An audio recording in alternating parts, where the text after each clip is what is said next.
আছো? হ্যাঁ আপা, ভালো আছো?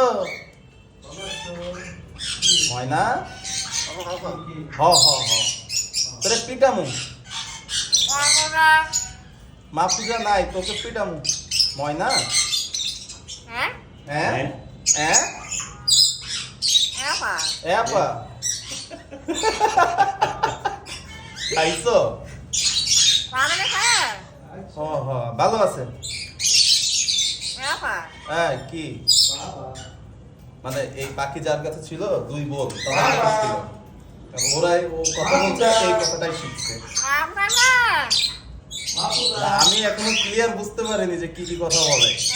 ও ময়না,